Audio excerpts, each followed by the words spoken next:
الذين اصطفى لا سيما على سيد الرسل وخاتم الأنبياء وعلى آله وصحبه ومن بهديه مهتدى.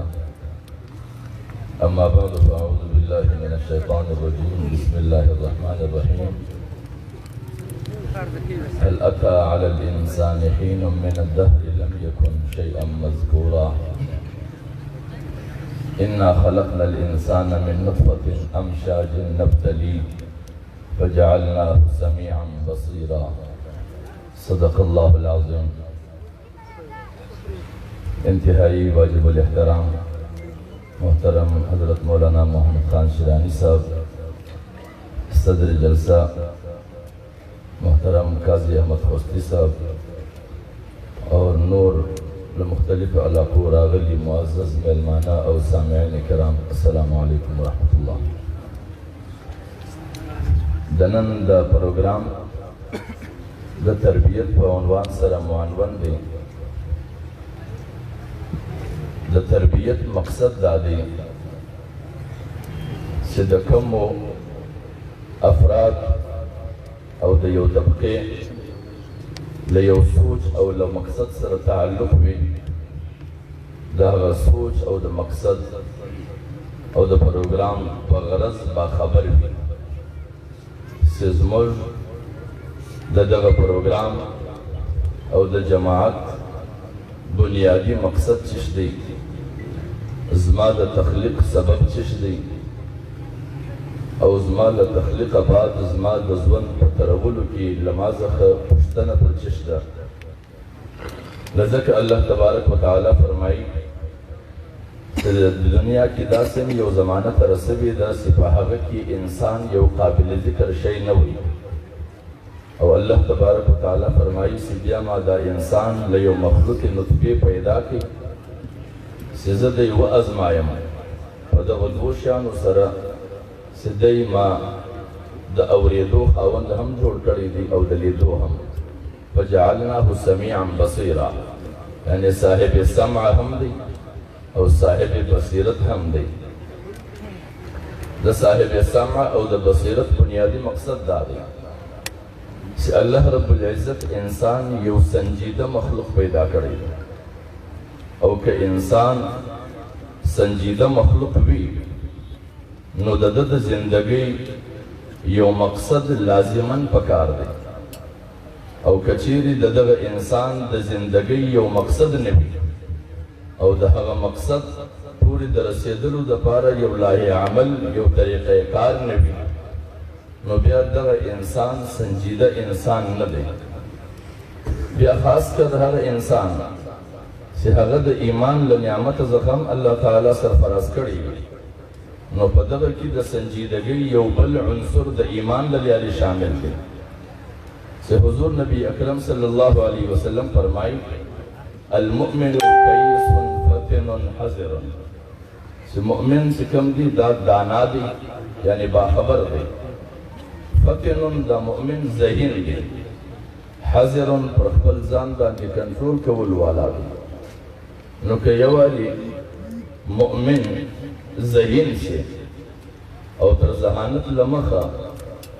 دی دانا وي، په یو څه خبر وي، نو چې دی په یو څه خبر سي له خبرېدو بعده به دی د خپل ذهانت اظهار کوي چې د ده په ذهن کې څونه شی پاته شي، او بیا چې د ده په ذهن کې شیان پراته وي نو دی به پر خپل ځان کنټرول کولی سي. له دغې وجې څخه چې دی په کومه معاشره کې اوسېږي په دغه معاشره کې به د ده غوږ هم استعمالېږي، د ده بنا به هم استعمالېږي. نو چې د ده غوږ استعمالېږي د هغه وجه دا ده چې په معاشرو کې به همیشه دوه قسمه داعیان موجود وي. یو به هغه طبقه وي چې به انسان د خواهشاتو د جانب ته راغواړي، یو به هغه طبقه وي چې انسان به د الله و جانب ته راغواړي. چې دا د خواهشاتو و جانب ته یې راغواړي دغه هم ځان له یو پروګرام وضع کړی وي، دلایل یې ورله جوړ کړي وي، ښه یې ښایسته کړي وي، معاون یې شیطان وي. وزین لهم الشیطان اعمالهم فصدهم عن السبیل. او دا بل جانب څه دی؟ ودغه ته الله رب العزت له قدیمې زمانې څخه په مختلفو ادوارو کې د انبیاو په ذریعه سره دعوتونه ورسولي دي د حق او هغه سلسله بالآخر پر حضور نبی اکرم صلی الله علیه وسلم باندې تام شوې ده. نو لذلك الله رب العزت ودغه مؤمنانو ته وایي ولا تكونوا كالذين قالوا سمعنا وهم لا يسمعون. تاسو د هغو خلکو په رنګ مه جوړوئ چې د هغو ظاهري دعوه خو دغه وي چې زه اورم وهم لا يسمعون، لیکن د هغو حرکات او سکنات او عمل دغه ظاهري وي چې هغه اوري نه. ولې همیشه دپاره چې کومه طبقه اوري نو د اورېدو لازمي نتیجه دغه ده چې د هغه دماغ به پر اورېدلو شیانو باندې لازما غور کوي، سوچ به پر کوي او داسې پر یو خبره باندې سوچ او غور وکړي دا خبره خالص په دماغ کې دننه نه پاتېږي، دا د ژبې له لارې د انسانانو مابین ته راوځي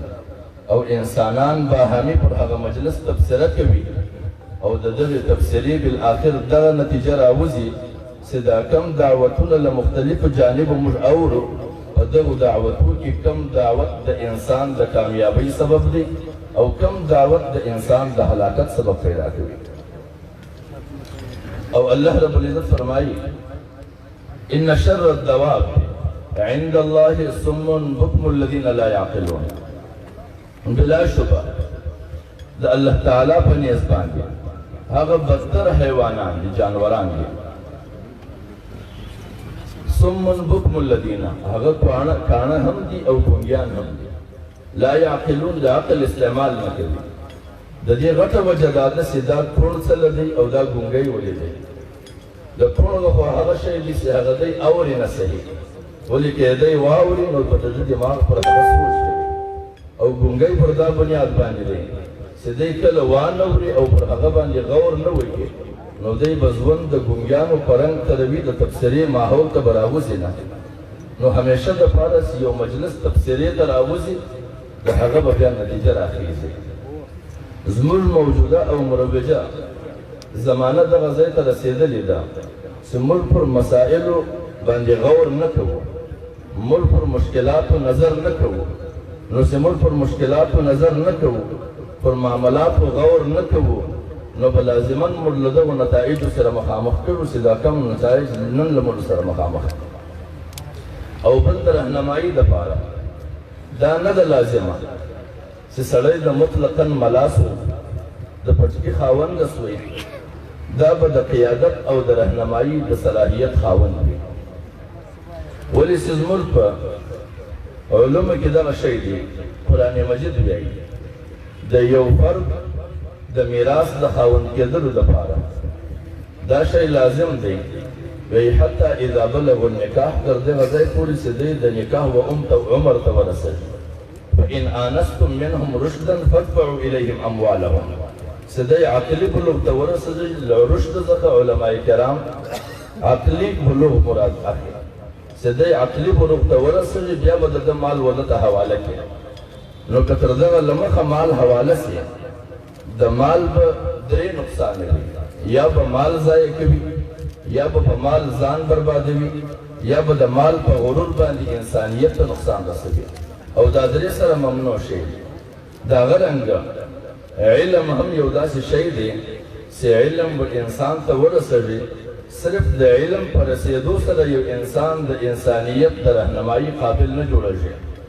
او بل ورسره دغه دی چې دلته د وراثت دعوه راځي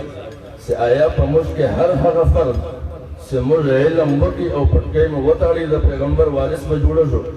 او که موږ د پیغمبر د وراثت د استعمال صلاحیت په ځان کې پیدا کړو بیا به د انسانیت د رهنمایي وړ یو. لیکن په موږ کې نن سبا دلیل خالص دغه شی دی چې دغه یو سړی په دا پوهېږي، دا نور یو عالم په دا نه پوهېږي، دا یو عالم په دغه سر خلاص دی، نور د یو شیخ په دا سر نه دی خلاص. حالانکه موږ په خپلو مدارسو کې دا شی وینو چې د میراث د علوم د معلوماتو دپاره یو فرد مدرسې ته ورسي چې زما د میراث مسله د دا راحل کړه، هغه ملا په واضح انداز باندې ځان شرمېدلی نه لولي، واضح وایي په دغه مسلو زما سر نه خلاصېږي، دا د فلاني ملا کار دی. نو چې د میراث په مسلو کې یو سړی تر بل ملا ښه قابل تعین کېدلی شي د سیاست په معامله کې یو فرد تر نورو بهتر ماهر نشي کېدلی بل بیا صرف علم د انسانیت د رهنمایي دپاره کافي نه دی په بخاري کې یو واقعه ده چې په هغه کې درې صحابه کرام د هغه خپلې زمانې انتهایي معزز ترین صحابه کرام چې یو حضرت حسان بن ثابت رضی الله تعالی عنه یو حضرت ابو هریره رضی الله تعالی عنه یو حضرت ابو ذر غفاری رضی الله تعالی عنه دا کسان په خپل علمي مقام کې هم خپل انتها ته رسېږي د تقوا په لحاظ باندې هم دنیا ته معلوم دي او د علم د ترسیل په نسبت باندې هم دنیا ته معلوم دي لیکن حضور نبی اکرم صلی الله علیه وسلم ورته فرمایي چې که کله هم یو قومي ذمواري ستاسې پر سر اوښتله تاسې دې قطعا نه قبلوئ او بیا په آخر کې ورته وایي فإن قبلتم فتكونوا من اهل النار نو لهذا د قومي ذمواریو د سنبالولو خپل احساسات او خپل صلاحیتونه دي هغه صلاحیتونه زموږ د قوم په رهنمایانو کې په هر چا کې نه دي موجود حالانکه دعویداري هر فرد لري ډېر خلک په تعریفاتو کې تر حدودو ته رسي چې پلانی صاحب بصیرت پلانی صاحب فراست لیکن هغه صاحب بصیرت او صاحب فراست خلک تر ډېرو ټاکو واړوي په کلونو کلونو بعد د دغو خبرو اعتراف کوي چې امریکې د جهاد په نامه باندې زموږ علما استعمال کړل زموږ مدارس استعمال کړل زموږ کارکنان استعمال کړل نو دغه بصیرت چیرې ولاړې چې د هغه بصیرت پر بنیاد باندې د 10 کاله بعد راتلونکي نتایج باید چې یو رهنما 10 کاله مخکې د هغه ادراک وکړي لیکن هغه ادراک زموږ و بعضو شخصیاتو ته یو 40 کاله بعد کېږي چې یو 40 کاله بعد تېر سي 40 لکه انسانان مړه سي 40 لکه جلاوطن سي 40 لکه مفروض دا دغه ادراک ورته کوي چې موږ عالمي قوتو استعمال کوو بل ځای په واضح الفاظ وایي وایي موږ د روس د جهاد په دور کې مغرب استعمال کړلو زموږ مدارس استعمال کړل زموږ طلبا او علما استعمال کړل نو چې کله دغه قوتو دغه علما او مدارس او طلبا استعمالول په هغه وخت کې ته په کوم صف کې ولاړ وې تا خلک مو د هغه جنګ ته رابلل که د ځینې کتل او که ته هم په هغه وخت کې د دغې بلنې شریکې کار ولې نو نن پر کوم بنیاد باندې ته دا ویلی چې فلاني استعمال کړي د هغه استعمال کې خو ستا برابره حصه ده نو لهذا که سړی دغه خبره کوي چې دغه استعمال سول نو په یو لحاظ باندې په پټو لفظو کې دا یو اعتراف دی چې دا لما غلطیانې وسولې نو چې کله غلطي انسان کړي وي د غلطۍ اعتراف په کور کې له ځانه سره پټ نه وي که له جهانه سره زیادتي کړي وي له جهانه معافي غواړي او که د خدای په حقوقو کې زیادتي کړي وي بیا به له خدایه تنها معافي غواړي دغه جرایم خو له انسانیت سره سوي دي نو لهذا چې کوم خلک ستا په نیت استعمال سوي دي واقعتا او ته د هغه اعتراف کوې او ته د دغه دعوت بنیادي داعي ولې نو بیا باید چې له هغو خلکو څخه پر دغه جرم معافي وغواړې د هغو خلکو پر دغه میدان د تللو له ورساو معافي وغواړې نو بیا به موږ دا تسلیم کړو چې دا تا واقعتا اعترافي جرم وکړي لیکن د بصیرت دعوی او 40 کاله د یو شي ادراک بعد کې کول کې نو حضرت مولانا محمد خان شیرانی صاحب لکه څنګه چې په خپلو زړو ادوارو کې و تاسې ته خپلې غاړې خلاصې کړي ولې په مشکلو حالاتو کې و تاسې ته هغه مسایل او د هغو حالاتو ادراک واضح کړی وي چې د هغو تصور هم موږ نسو کولی او که به بیا د چا په مخ کې بیان شول نتیجه به یې څه شوله نتیجه به یې بم دماکې وي خودکشي حملې به وي مخامخ فتوې به وي مخامخ بېعزتۍ به ولې دغه زموږ له جانبه څخه و ده ته د دغه بصیرت افروز رهنمایي سیله وس به موږ ورکوله او نن بیا له یو نوي حالاتو سره صرف پاکستان نه پر عالمي سطحه تمامه دنیا له هغه سره مخامخ ده چې هغه د کرونا مسله ده د کرونا په اړه کې دنیا د عالمي سطحې د انسانانو د آبادۍ د کمولو منصوبه ده د قتلولو منصوبه ده او یو چاته مو دا مجلس کوي هغه وایي چې دا نامعقوله خبره ده څرنګه به انسانان وژنې مول موږ پسونه ساتو که یې نه ساتو رمیم وي لیکن د رمو دپاره موږ خپل یو تعداد ایښی وي چې تر هغه پسونه را زواوړي زیات سي بیا چړ پکې که وګورو یې چې کوم څه تر خپل میاد تر دي بیا یې راباسو بازار له وړو کسایل یې وړو له مخه یې باسو